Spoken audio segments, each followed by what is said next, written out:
everybody, and welcome back to the Enterprise Dish. We have somebody who is quite literally right off the plane, right back from Vegas, and he's getting on more planes here in the near future. But for today, Mr. Ducks is at his house. How is it going? Weather here is much better than Vegas, but good to see you, Brad. Likewise, my man. Likewise, and I know you've been traveling a bit, but that's pretty much par for the course. But I know you were just at Inspire the past couple days. Can you give us the high level? How was it? Anything that blew your mind? What was going on out in the world of Vegas? Boy, this is my 10th Inspire, 10. and Wow. it's just, I know it doesn't look, I still look young, right? um, it's amazing. What Microsoft has done starting last year, they've combined Inspire, which is their Hmm. partner conference, and Ready, their sales kickoff. So there was over 35,000 people. And essentially, this event is just to really paint the picture of what this new fiscal year for Microsoft would look like, what they're betting on, and really get the partners excited and ready to help grow with Microsoft. As you may imagine, top of mind in the modern workplace arena is Hmm. Teams. So they want to amp up and double down Teams growth and Teams adoption. Security as well, that ties into E5, Hmm. and among other things in their other line of business, certainly a lot of growth in Azure, a lot of push for AI and cognitive services, and more opportunities for partners to sell and really make money with Microsoft. Very, very cool. And of course, it takes place out in Las Vegas, which is, well, if it's the desert in July, right? It's not known for being cool, but we are happy you are back, my man. And there was some big news that came out because Microsoft actually lifted the press embargo on Thursday of the couple days prior. But Microsoft made a lot of headlines with Teams hitting 13 million daily, and that is with a D, daily active users, which is kind of nuts for a product that's a little bit over, what is it, about 2.5 years old at this point? Absolutely. I think it goes to show how much people want to use it, Hmm. and there's still a lot of room for growth. I know they released some number a couple months ago that Office 365 has over 180 million Yep. users. Yep. And certainly this number looks at across the stack, right? From Exchange to SharePoint to OneDrive to Hmm. Teams. But Teams alone having 13 million daily active usage, that's amazing. And with total of 180 million overall number for Office 365, there's so much room for growth. Yeah, and it's going to be one of their pushing points when they did a very small reorg, nothing major across the board, but what they pulled out was from their sales team was like, hey, we're not going to be pushing Windows 10 anymore, the migration stuff, because if you think about it, for Microsoft's fiscal year, that happens right in the middle. And so if people aren't migrating or doing that at this point, they're kind of like, well, we'll help them, but you're a little bit late. And they put in Teams, and more specifically trying to amp up the voice communications inside of Teams as Skype for Business starts to kind of work its way out of the system. Microsoft is really, really going to be pushing that heavily, at least for the next fiscal year.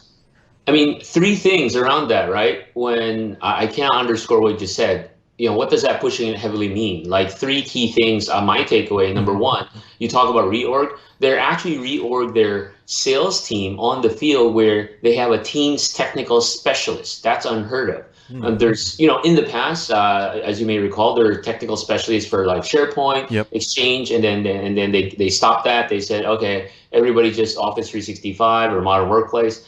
But now they've kind of instantiated within sales team a Teams technical specialist. So that's one clear sign they're pushing for Teams. Hmm. Number two is they announced that they have a new co-sell program around modern workplace, which is really Teams and business apps. This is unheard of because in the last few years they had co-sell program for Azure. The idea is if your solution helps drive Azure consumption, Hmm. Microsoft sellers will sell it and they get credit. Oh, So they nice. took that same model and said, hey, look, for modern workplace Teams specifically, if you're an ISV or an SI with a solution that will help drive usage and adoption of Teams, Microsoft sellers will sell it and they will get credit. So that's huge. Hmm. And then the third bit is they're now taking the next step around Teams maturity. They're encouraging partners to build apps in Teams, to build extension in Teams. So it's very clear Teams is front and center. Yeah. It's interesting, and this is probably going to be somewhere along the title of the show or something in the headline. It's always interesting to hear sort of that inside track of what is going on with Microsoft sales efforts, because that in itself, one, well, if you're on the receiving end, you know what's coming down the pipeline next time I meet with your sales representative. But it's interesting for me as an outsider to watch how Microsoft, because you could make the arguments like, oh, Teams is already known and all that, but they're finding unique and individual ways to start pushing this out. And while 13 million is a lot, to your point, when they say they have 180-ish million customers on that, that means they've got a lot of growth potential ahead of them to really, really ingrain that product. And there were a lot of headlines out saying, oh, Slack has 10 million and all that, and Teams is better. I don't know if that's a great comparison because of how Teams is sold, and that was a number from January, and both products can exist and both companies will be fine. But there's no other way to slice it that Teams is very much here to stay, and Microsoft is making a huge effort. And if you're listening to this and you haven't adopted Teams and you're hesitant to do it, I strongly encourage you to take a look at it, because you're going to have to adopt it one way or another at some point in the future, I think. Absolutely, absolutely. So very, very cool Teams news. Now, Dux, I know you were there in person for this one. Unfortunately, again, I'm not allowed to go to this one unless I put on some wigs and grab somebody else's badge. But Julia White showed off a really, really neat demo at I was going to say Ignite, Inspire. And effectively what it was is she was turned into a hologram and then made life-size while wearing a HoloLens 2. And then using the magic of AI and all that stuff, she could speak any language in her own natural tone, which to me, that is like, that is like the peak of how Microsoft is just blending all their technologies together. Absolutely. And you're right. The whole hologram, HoloLens, that's nothing new. We've seen that a bunch of times. But the ability to connect the dots, right? I think that's what Microsoft has going for them. They have all these different technology, the way I think about it, it's like Lego pieces. They're able to connect the dots and be able to do that. I have a colleague of mine that was there who was Japanese. So as Julia White was speaking Japanese, she was like, wow, that's 90% there, meaning the accuracy, the tone. Yeah. And if it's 90%, clearly people understand that. I was telling her, looks like I don't have to travel as much anymore. Well, I'm waiting for them to make a hologram that can go to my meetings for me. That will be the peak. That way I can not have to do that. But it reminded me when you were talking about how they're blending all this stuff together is Microsoft actually first showed off their translation services in real time at Inspire. It might have been at the one in Washington, D.C., but it was with Skype. If you remember, they did a Skype call. I remember somebody was speaking and then it translated German real time. And I don't think a lot of people know about this. It's built into Skype today. Yeah. So you can actually use it. It's pretty cool. Yeah, it really is. And this is one of those technologies you look at, and it's really easy to see how it can be used by not only enterprise customers, but just like if you go to Paris and you're out to dinner and you need some help translating the menu or talking to people, like this is going to change the game for a lot of people. It's a very, very fascinating piece of technology. Absolutely. And that demo is just mind-blowing, just being there, seeing it. And I'm sure, they practice and they had to, I think, scan Julia in their HoloLens studio in Redmond to be able to get that, 360 and life-size view. But it was amazing. Yeah, it really, really was. And I'll be curious to see how long it takes them to go from that demo to a working product that people can use. Because obviously this was step one, get it out, get it shown off. And then figuring out how to actually turn that around, and so that maybe Dux and I could do this conversation in Mandarin one day. That's right. That will be when we know it has arrived. 我们可以讲中文啊，没有问题。 We see you're cheating now. Are you sure I'm not using some technology? You very well could. You are way, way ahead of me on that one. But one of the features, Dux, and I don't know if you had a chance to read this because it was a scoop by me. It's something that's coming later this year, and I think this is neat as well. So, Dux, I think we can make a pretty solid argument that in the enterprise world, having your data monitored is just sort of, that is the baseline, right? Because you have issues like compliance and all that stuff, and it has to be tracked, and sometimes you have to retain data for 7 years depending on the compliance measurement and all that stuff. So this doesn't necessarily work all that well in the consumer world, but Microsoft is working on a feature right now, and it's under the Cortana umbrella, and it might not be in that, but it's going to be for enterprise customers, where they are monitoring your email, they're monitoring your Teams conversations. It's all cataloged, right? All that data is already collected, and they're sprinkling their AI goodness on it. And Dux, if we had a conversation on Teams, and you said, hey, Brad, I'm going to send you a meeting invite by tomorrow night, and I would say, hey, Dux, I'm going to ship you a PowerPoint before our meeting. that what they're working on now are reminders that can look at your activity and say, "Look, oh, Ducks never sent that email," or no, "Ducks never sent that reminder or that meeting invite," and remind you to do it. And then when that meeting invite hits my side, it will know, and so that reminder will be cleared and not show up for you. But then on my side, it'll be like, "Hey, don't forget you told Ducks that you're going to ship him that PowerPoint." And all it's going to help you do is all the contextual information.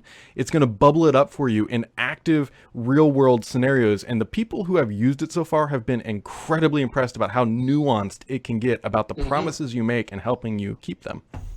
They've already started that. I don't know if you noticed in Windows, for example, little things like that. Like when I send an email, "Hey Brad, let me send you the paper in 2 weeks." You would see in Windows, little Cortana pops up. Don't forget, you told Brad this. So I think they're in the initial stages of that. And second, through Microsoft Graph, they've already introduced a similar concept in Office 365 using Delve, where they'll say, "Hey, since you're working on this, you may want to talk to this other person."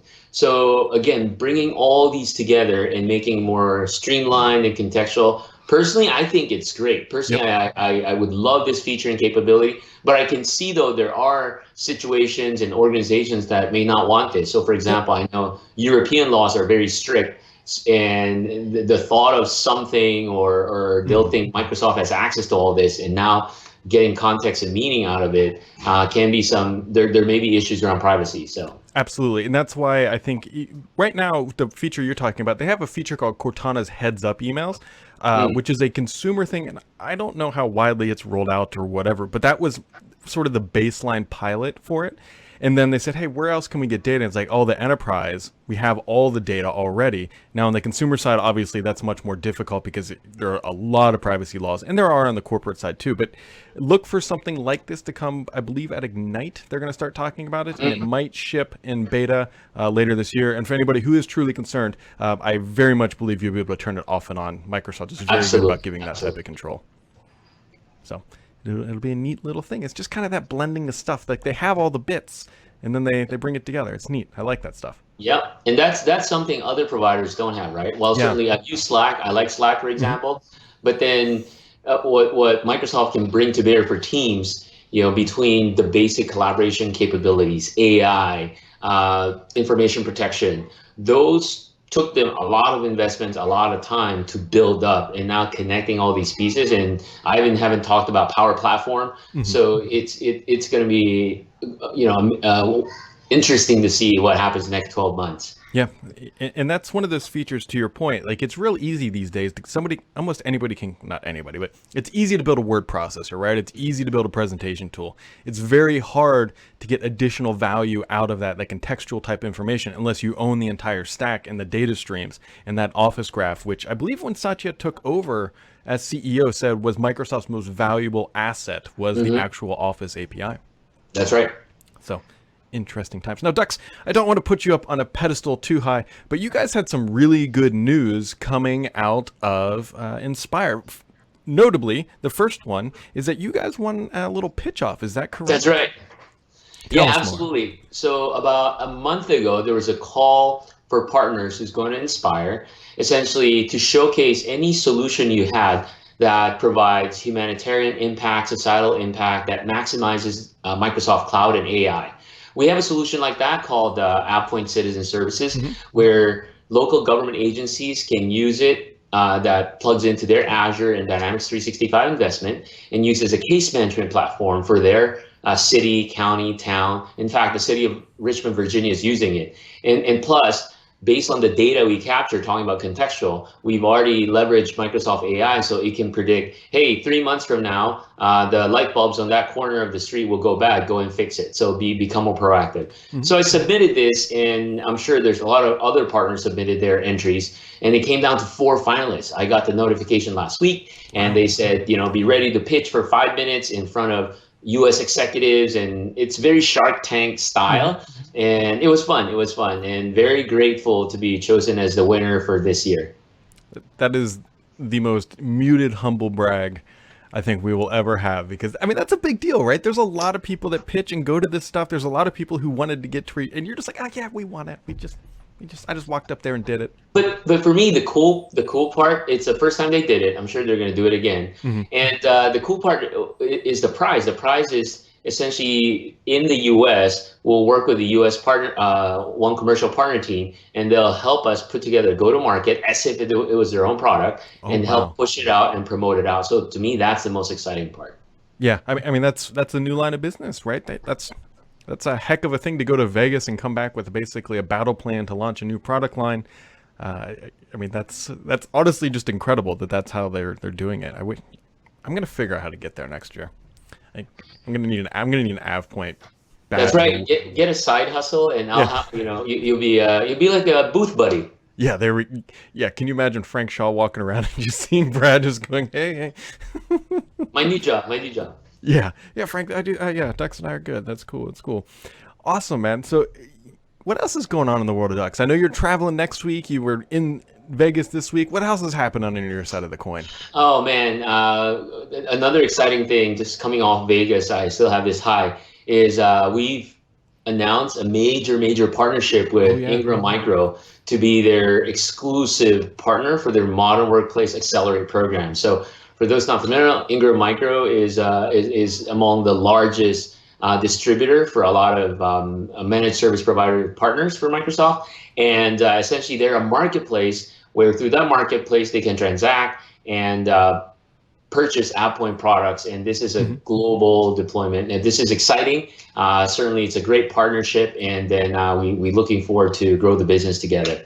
Yeah, I mean, that's, well, coming out of Inspire. I mean, that's honestly what you came back with, a brand new partnership with Ingram, and you came back with a totally new line. Like, how that has got to be like the best business trip ever. Absolutely. And then I'm home for a day and a half, and I'm off to Asia next week. I'll be in Manila and Singapore, meeting with customers, and also, again, spreading the good news of Teams. So I'll host two workshops, one in Manila around how to drive Teams and Yammer sustainable adoption, and then another one in Singapore next week. So really excited, looking forward to the trip. I honestly don't know how you do it, because it's 3 hour time difference between here and Vegas, or is it 2? Correct. And then 3. Yeah, so you're going to be home just long enough to maybe get accustomed to your local time zone, and then you're going to go just your body clock, man. I'm very envious of it. Time is relative. Last week I was in Munich. Before Vegas, I was in Munich for a week, or for 3-4 days. I was home, Vegas, and then Asia. It's all good. That is fascinating. That is fascinating. All right, Ducks, as we wrap it up here on the back of the book, you got anything else going on? What are you looking forward to when you go to Asia? What is your favorite thing to do on that side of the planet? I gotta tell you, pretty much anywhere in the world, but a couple of things. I think 2 things, right? It's food. Yeah. I get to try new food or get food that I can't get here, so that's one. And second is just to meet up with friends and family. I was born and raised in Manila, and have a lot of good friends and family there. So just to catch up and see what's going on. That is awesome, Ducks. Well, we very much appreciate you taking time out of your crazy schedule. I mean, you're all over the board, but I love it. I love it.